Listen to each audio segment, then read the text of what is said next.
Have you ever wondered how the top people of our industry got to where they are today? The idea behind this series is really one of inspiration. We decided to talk to some key people within our industry on how did they actually get to where they are today, to give us some personal insight into their story and their career journey. My name is Sally Mills. And I'm Steve Granger. Welcome, Dominic, and thanks for being with us today. Tell us about you. Tell us about your childhood and your education. I've been involved in business for quite a number of years. When I was 5 years old, my first business was actually selling postcards out the front of my house. And I remember back then I was selling one postcard for 1 cent or 3 postcards for 2 cents. And the objective when I was 5 years old was lollies. And I remember back then, a couple of cents would actually buy you a handful of lollies. And that was really my first foray into commerce. Where did you grow up? Grew up in Richmond with my sister and my mum and dad, and still living there today. And we've always had quite an entrepreneurial family. My father has always run his business. Ever since he came to Australia. My parents are immigrants from Europe, and my sister also runs her own business as well. My sister and I effectively set up what Destra is today back in the early 90s. Back then the company was called Sprint, and we were importing video games and accessories. And from there we moved into software in 94, 95, and the internet in 95, 96. So this was well before Internet Explorer and the Netscape browser, and so we've been involved with internet almost from the early days. So did you have a plan of action when you were growing up of what you wanted to be? I've always known that I'd be running a business ever since I was a little kid, and after selling postcards at the front of my house when I was 5 years old, my parents used to go to a trash and treasure market, and my sister and I then used to hire part of the stall from them and used to sell stuff that we were interested in, like soft toys and train sets and other kinds of things that kids are involved in. And so that was really how it went from selling postcards to going to trash and treasure markets and selling all sorts of things, and then really getting involved in computers back back in the early 90s. My first computer was actually an Apple II, and I remember back then it had 48K of RAM and a hard drive, and these days mobile phones have got more memory than what my computer had back then.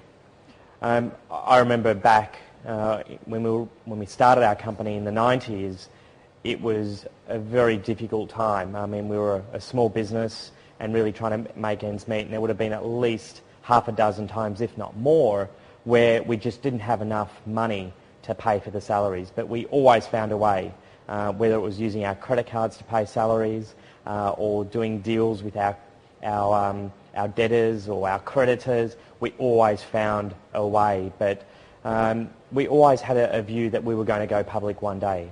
And as one of my mentors says, we set ourselves a big, fat, hairy, audacious goal.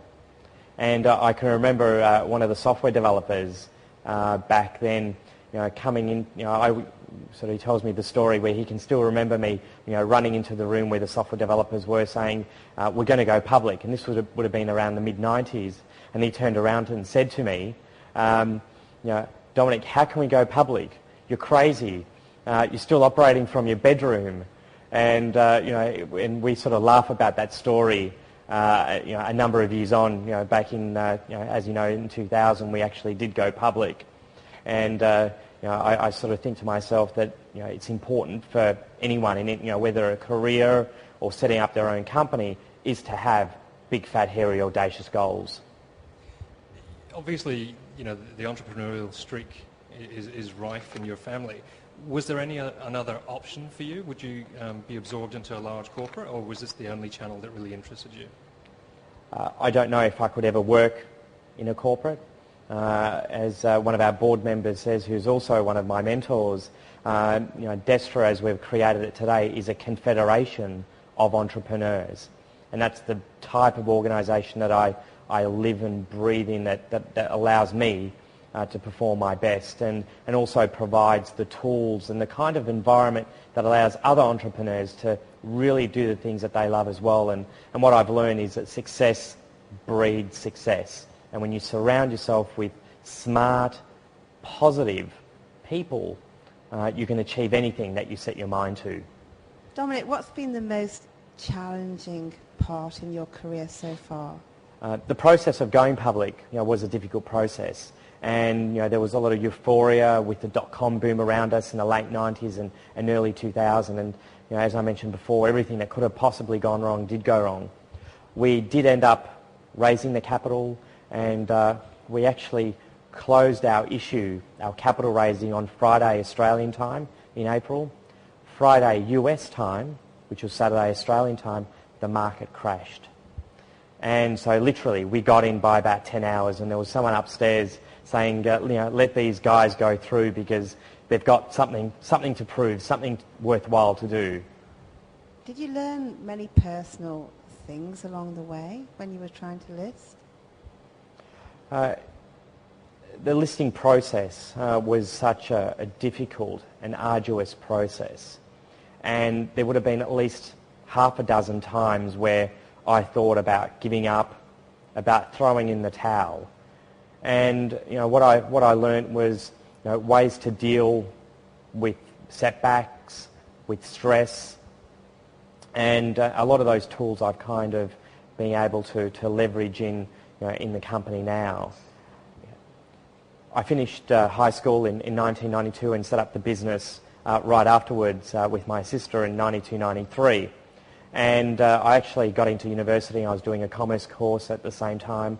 I lasted at university for about 6 weeks. I'm what you technically call a university dropout. And what I learned back then was my heart just wasn't into going to university and being a uni student and beer and chips and parties and that kind of stuff. I just wanted to roll up my sleeves and get into business and build a successful company. And it was only afterwards that actually another one of my mentors told me about a course called the MEI, a Masters of Entrepreneurship and Innovation at Swinburne in Melbourne. And I subsequently found out about the course. I enrolled, and a number of years ago I graduated from that course. And it's effectively like an MBA, but an entrepreneurial version of an MBA, where the things that you learn in the course you can apply directly into the business, and you can actually do projects on the company. And what I learned from that experience is that when your heart is really into something, when you really, really want to study and learn and then apply that directly into the company, you're more open and willing and to absorb things like a sponge. And I still am able to action a number of things that I learned from the course in the business today. Dominic, what would you say is your key strength? The early 90s, when we set up our company, we were actually importing video games and accessories, and we were importing these from Hong Kong. And there's a couple of experiences that I've had that still are with me here today. One of them was we had a supplier where we were buying products from, we were sending money via a TT, and they were shipping us the goods. And I had a long-term relationship, a couple of years with this particular company. Then one time I sent some money to them. It was about $5,000, and I never got the goods. After about 3-4 weeks, I sent a fax, because back then email wasn't that popular, asking where the goods, and the reply back was, they're coming, we've just got a bit of a hold-up. Then about another 3-4 weeks later, no response. I started making phone calls, sending more faxes, and it was, okay, it's coming, it's coming. And after about 3 months, I got a little bit suspicious, thinking, where are my goods, or where's my money?